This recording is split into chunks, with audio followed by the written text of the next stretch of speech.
And welcome back everyone to the FX Open Invitational Series. I am Unstable, joined here by Railcoon for this next match. It is going to be Carnage Esports' FXOIS up against Slayer's Crank. Game 3 on Ohana, Crank taking Game 1 with a nice Baneling bust. Failed it in Game 2 with some really nice defense by Crank, so let's get into Game number 3 on Ohana and see which way this one's going to pan out.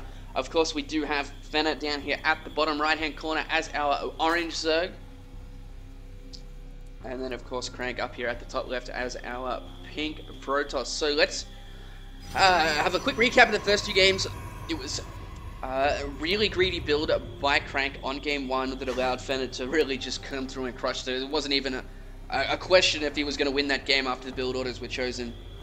But then Game 2, Crank had a really solid defense. He got that third base up and running, was able to defend barely against FXOIS' aggression, and ever so slightly got an advantage, and it just started rolling on, and he just completely cleaned things up. So, let's see how things happen in this next game, shall we? Yeah, I would say that the last game, Crank defended the Baneling bust, not that FXOIS failed it, because it really did come down to Crank placing some really, really nice force fields. He was playing pretty well, and he had a better build this time, but it still came down to could he defend it, and the answer was yes. So after this point, FXOIS did the same build twice in a row. Didn't work the second time, which is exactly what I was talking about earlier. Catch a Korean by surprise with a build that they weren't quite expecting. They generally try to make sure it's not going to happen again, especially against an unknown player in an open bracket. They play much more safe after losing like that. So now FXOIS is forced into okay, I got to do something different. And he has actually decided to go pool first. No gas. Pool first versus Protoss. You don't see this. Well, he's done it every game. He's done it every game so far, just to be safe against that stupid pylon frustration at the very beginning.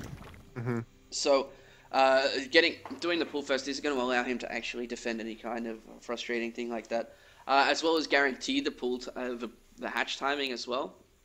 So, we do see from here, FXOIS is of course going to see the timing on all the buildings up here in Crank's natural. So, let's see if he goes for that quick third hatch yet again. He knows where the probe is. He's getting two Zerglings to just scout around, as we did see it last time. He scouted pretty much everywhere for any kind of proxy pylon or any kind of being cannon rushed, or not rushed, but cannons at his third base. Here comes the drone, so he is going to go and try and take that third base yet again. Yeah, he doesn't have the gas this time, so he's clearly doing something different, and is really going for what I was hoping I would see, which is I was hoping that he'd go for the third base and then do something different out of it, just to make the Crank go. Or is he really gonna do that again? Like, didn't work last time, but just try to mess with his head a little bit, and he is actually doing something different. Question is, will he be aggressive again? Because it could just be another option where third base, I'm just gonna delay my gas and then roaches everywhere. Definitely a consideration. I don't think it would be quite as good of a build, but some of the answers that Crank would come up with for that stopping the Banelings wouldn't work against the roaches. So it's definitely a possibility, but he's still not adding the gas. So it looks like he just wants to drone up really hard this game and actually go into economy. Yeah, absolutely. Alright, so let's see what follow-up we're going to see here from Crank. He is going down for a second cannon, just playing really safe against this, and straight into a sentry this time. And notice how he's not actually walling off with a Zealot, he's actually completely walled this off as well. So we might actually see him go into some Stargate play after this, considering how safe his wall-off is. However, given the playstyle that FXOIS has shown in the last two games, I think we're just going to see a very regular gateway timing come out from him after playing extremely safe, because he can knock down these rocks to get out if he wants to, and he will actually kill this Overlord. Yeah, and Crank actually metagaming FXOIS a little bit this game. Once again, did delay his warp gate research to get a unit out much quicker, getting the sentry out very quickly, delaying the warp gate just to be able to do that, getting another sentry out afterwards. There we go. There is the sentry. That does give tells that he's definitely thinking of teching really hard. Oh my god! How did that not die? The fully walled off cannon, and oh my god, 3 health. Oh, it was actually on 1. It just regen. All right, so just proves how useless those sentry damage is. No, we do have the question is, was he close enough to see that the cybernetics core wasn't spinning when it was sitting there? Because if so, he had kind of a tell that he was thinking of teching really hard.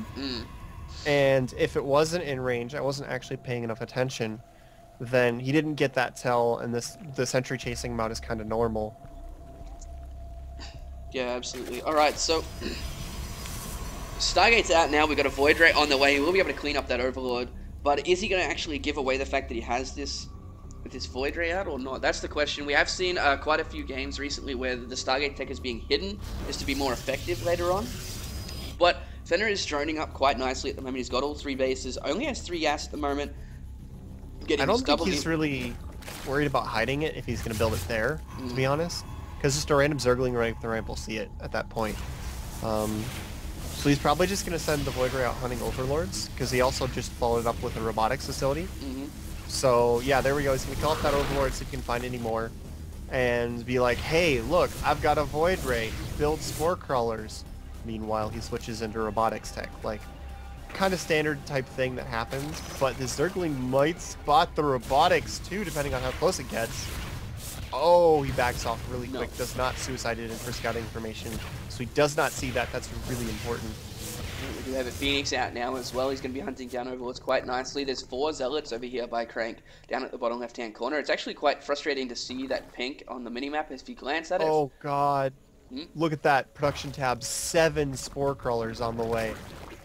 Well, that is he'll definitely be safe. Reaction that Crank wanted to this build, especially with the robotics on the way. So he's going to lift off that Queen to take it out of commission for a second. We'll be able to take that out, but now the Zerglings are coming in, completely surrounding these Zealots, be able to take those out. But meanwhile, there's not really much here to deal with the Queen. Queen's going to get lifted off again. I mean, the Void Ray.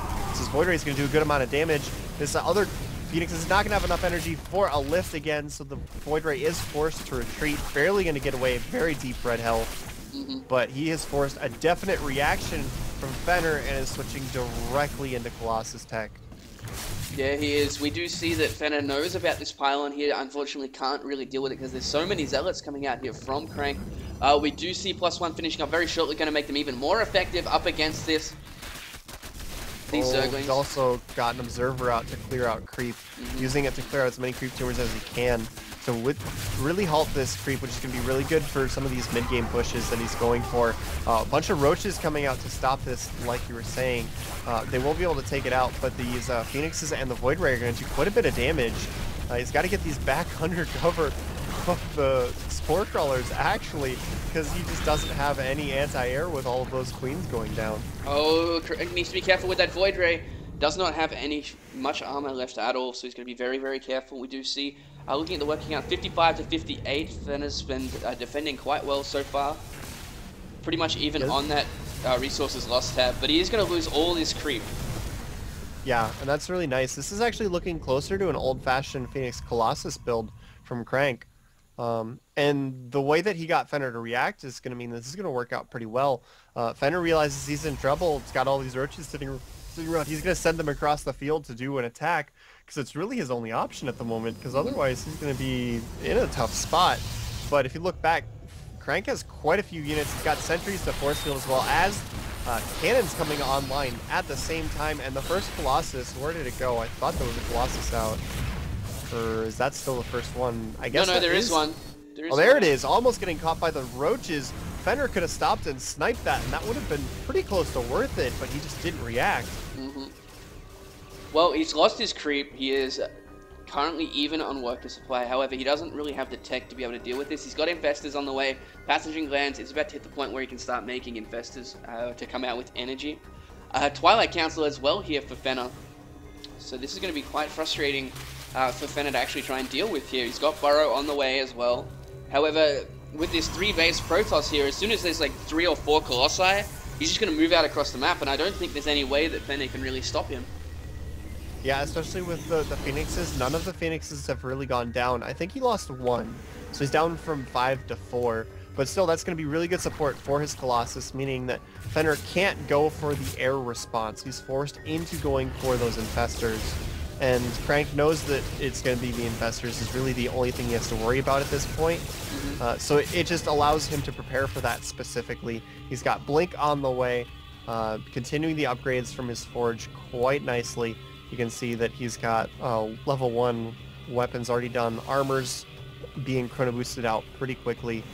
Colossus have been cranking out this entire time, so he's going to have a really nice Stalker core to go with the Phoenix and Colossus. The Void Ray never died as well. So this army's actually going to be really scary once he does decide to move out, even though he is behind in supply, but a lot of that is because of the roaches.